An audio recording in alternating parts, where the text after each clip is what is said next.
ना मैं आपको सुनाने वाली हूँ, ये अलीगढ़ की है। अलीगढ़ में 2 परिवार होते हैं, जिसमें से एक परिवार में एक पति-पत्नी होते हैं, उनकी एक बेटी होती है।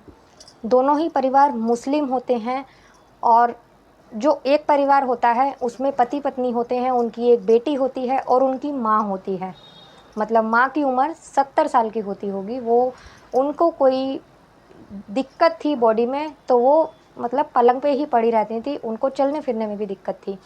अच्छा, दोनों की ही दुकान मार्केट में थी और दोनों की ही कपड़ों की दुकान थी, लेकिन एक गरीब परिवार था और एक अमीर था। जो गरीब परिवार था, वो अपना छोटा-मोटा सामान अपनी शॉप में रखा करते थे, जिसमें कि जो भी सस्ता सामान होता है, वो रखते थे। साथ ही ठीक उनके सामने जो दूसरा परिवार था, वो महँगा सामान रखते थे, मतलब कि जो चीज़ मार्केट में नहीं मिलती वो भी वो अपनी शॉप में रखा करते थे। अब जब उस दुकान में, बड़ी दुकान में आया करते थे लोग, छोटे-मोटे लोग उनका सामान लेने आया करते थे, जिसमें एक बेटी थी और माता-पिता थे। अब दोनों की दुकान चलती है, काफ़ी साल निकल जाते हैं ऐसे ही। जो गरीब परिवार था, उसमें उनकी एक बेटी थी जिसका नाम शबाना था और उसकी पत्नी थी और वो खुद थे जिनका नाम सलीम था। अब वो जो बहुत ज़्यादा गरीब होते हैं, वो यही सोचते हैं शायद इनकी दुकान चल रही है, इसी से हमारी दुकान चल रही है। दोनों परिवार में आना-जाना था, अच्छे थे दोनों परिवार। वक़्त बीतता रहता है कि अचानक सलीम की एक दिन तबीयत ख़राब हो जाती है। नहीं पता था किसी को कि वो अंदर ही अंदर कोई बीमारी पाल रखी है उन्होंने, जिसका आज तक किसी को नहीं बताया और उनकी मौत हो जाती है। जब तक वो थे सलीम, जब तक तो उनका जो दोस्त था, जिसकी सामने दुकान थी, वो उनकी बेटी को अपनी बेटी बनाकर मतलब देखता था और उनकी जो पत्नी थी, अपना छोटा भाई ही समझता था सलीम को। लेकिन जब उनकी मौत हो जाती है, अब वो जो माँ-बेटी होती हैं, उनका तो सहारा ही छिन जाता है।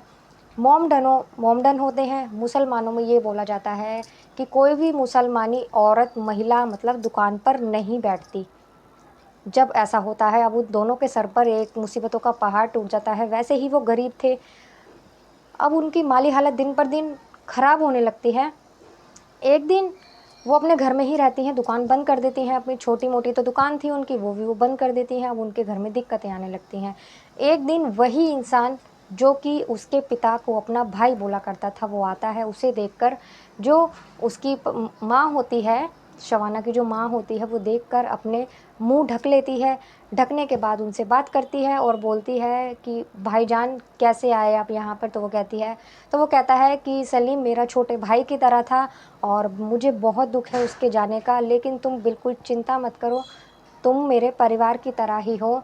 मेरे घर में मेरी पत्नी है रुखसार और मैं हूँ, मेरी अम्मी हैं और मेरी बेटी है। तुम्हारी बेटी मेरी बेटी की तरह ही है, मेरी बेटी की तरह ही मैं इसे प्यार करता हूँ और अगर तुम चाहो तो कढ़ाई-बुनाई का काम तुम्हें आता है, मेरी दुकान में कढ़ाई-बुनाई का काम की ज़रूरत है। अगर तुम चाहो तो कढ़ाई-बुनाई का काम कर दिया करना और रुखसार का घर में हाथ बटा दिया करना, क्योंकि उसकी पत्नी प्रेग्नेंट होती है।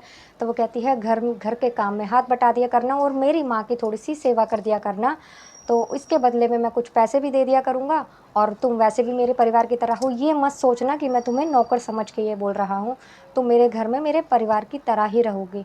जब उसे ये बात बोलता है तो वो राज़ी हो जाती है, क्योंकि उसके पास आमदनी का कोई ज़रिया नहीं था।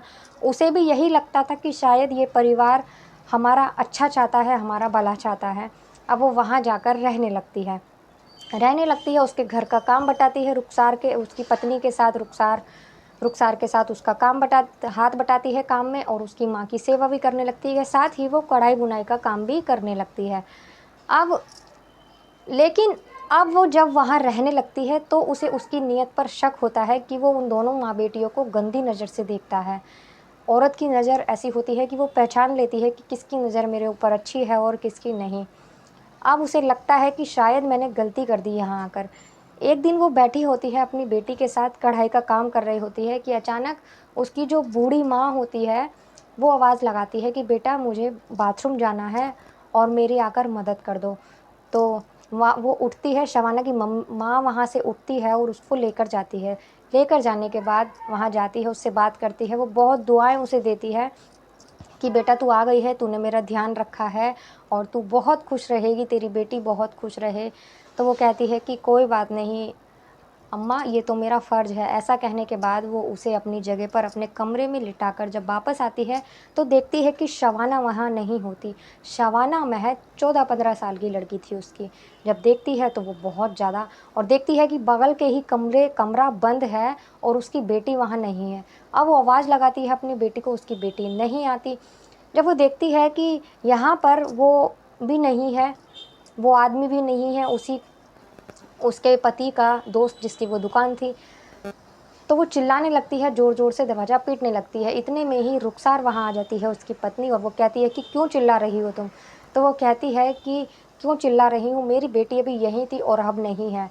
इतने में ही वो दरवाज़ा खुलता है और रुखसार का पति अंदर से आता है, पूरा पसीने में नहाया होता है वो। ये कहने के बाद उसकी बेटी भी अंदर से आती है। शबाना रोती हुई कहती है, मम्मी आप आ गई, नहीं तो आज मैं कहीं की नहीं रहती। 14-15 साल की थी, इतना तो वो समझती थी कि क्या सही है और क्या नहीं है। अब जब ऐसा आती है तो जो उसकी माँ होती है शबाना की, वो बिना कुछ सोचे हुए उसके एक थप्पड़ मारती है ज़ोर से गाल पे उस आदमी के।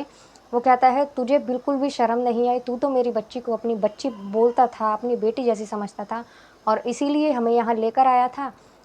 उसके थप्पड़ मारती है और जो उसकी पत्नी होती है रुखसार, वो उसको बोलती है, जब वो आदमी बोलता है कि तेरी हिम्मत, इतनी हिम्मत, मैंने तुझे खाने को दिया, आपने यहाँ रखा और तूने मेरे ऊपर ही हाथ उठाया।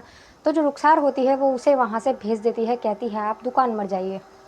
उसे वहाँ से भेजने के बाद दोनों में बहुत ज़्यादा बहसबाजी होती है, लेकिन जो रुखसार होती है कहती है कि तू चुप हो जा, इतना क्यों चिल्ला रही है? तो वो कहती है कि मैं अपनी बेटी को यहाँ कहीं नहीं, अब बिल्कुल भी नहीं रहने दूँगी और मैं यहाँ से चली जाऊँगी।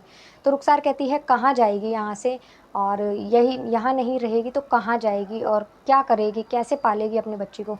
तो वो कहती है, तेरा मतलब क्या है? मैं कैसे पालूँगी अपनी बच्ची को? नहीं पालूँ तो तेरे पति के, मतलब पति कि यहाँ वो बनकर रहूँ, तेरा पति मुझे और मेरी बेटी को दोनों को ही रोंता रहे, यही सोच कर रहूँ। क्या तू सोच के देख, अगर कल को तेरी बेटी के साथ ऐसा हो तो तू क्या करेगी? तो रुखसार कहती है, अल्लाह ना करे कभी ऐसा हो। तो वो कहती है, तेरी बेटी की बारी आई तो तू ऐसा बोलने लगी? और यह कहकर रुखसार अपनी बेटी को लेकर अपने घर चली जाती है। अब वहाँ जाने के बाद दोनों माँ बेटी बहुत ज़्यादा परेशान होती हैं। 2-3 दिन उनके ऐसे ही निकल जाते हैं, तो रुखसार अचानक उनके घर जाती है और बोलती है कि ये कुछ पैसे हैं, मैं तुम्हें देने आई हूँ। तो वो कहती है कि मुझे तुम्हारी खैरात नहीं चाहिए। तो वो कहती है, मैं ये खैरात नहीं है, ये तुम्हारी मेहनत की कमाई है जो तुम लेकर नहीं आई थी, गुस्से में आ गई थी। अब वो फिर भी लेने से मना कर देती है, तो वो पैसे वहीं छोड़कर आ जाती है। लेकिन जो उसकी बेटी थी शबाना, वो बहुत ज़्यादा परेशान होती है और वो एक दिन जाती है और अपनी दुकान खोलती है और उसकी साफ़ सफाई करने लगती है। लेकिन जब उसकी माँ आती है, देखती है कि तू क्या कर रही है, तूने कभी सोचा है कि मोहल्ले वाले जब ये देखेंगे कि दोनों माँ बेटी अब तक तो दुकान पर नहीं बैठती थी, लेकिन जब इसका शौहर चला गया तो ये लोग ऐसा करने लगे हैं, दुकान पर बैठने लगे हैं, लोग बाग क्या सोचेंगे? वो कहती है, माँ लोग बाग क्या सोचेंगे ये सोचना नहीं पड़ेगा, हम लोग काम करेंगे, कहाँ से खाएंगे? हम जब करेंगे तो ही तो खाएंगे, लोग बागों की मत सोचो। और वो फिर सफाई करने लगती है, धीरे धीरे अपनी दुकान चलाने लगते हैं। जब दुकान चलाने लगते हैं तो मोहल्ले पड़ोस के लोग देखते हैं, बहुत ज़्यादा जलने भी लगते हैं। लेकिन जब माँ बेटी वो दुकान खोलती हैं और धीरे धीरे सामान बेचना शुरू करती हैं तो उनकी दुकान पर भीड़ लगने लगती है। अब ये जब वो देखता है सामने से कि ये माँ बेटी ने दुकान खोल ली है, अब उसकी दुकान पे जो ग्राहक आते थे, अब उसकी दुकान के ग्राहक भी उस पर जाने लगते हैं। अब धीरे धीरे उसकी दुकान जो थी वो बढ़ने लगती है। अब वो धीरे धीरे पैसा आता जाता है तो सामान भी लग जाती भरवाती रहती है दुकान में।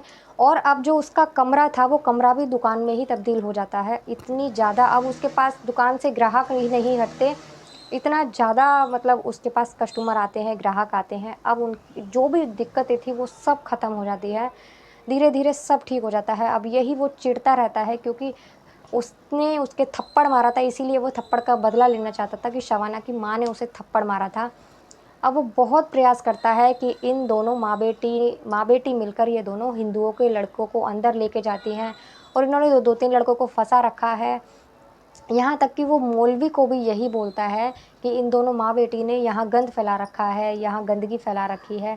लेकिन दोनों माँ बेटी डट कर खड़ी रहती हैं और मुसीबतों का सामना करती हैं और एक दिन उनकी जीत होती है और फिर वो सबसे लड़ती हैं इस बारे में, लेकिन वो इज्जत की ज़िंदगी जीती हैं और अपनी उसी दुकान को, जिस दुकान को उसका पति चलाया करता था, उसी दुकान को वो लोग चलाने लगते हैं और अपनी ज़िंदगी गुजारते हैं और एक दिन सब कुछ ठीक हो जाता है।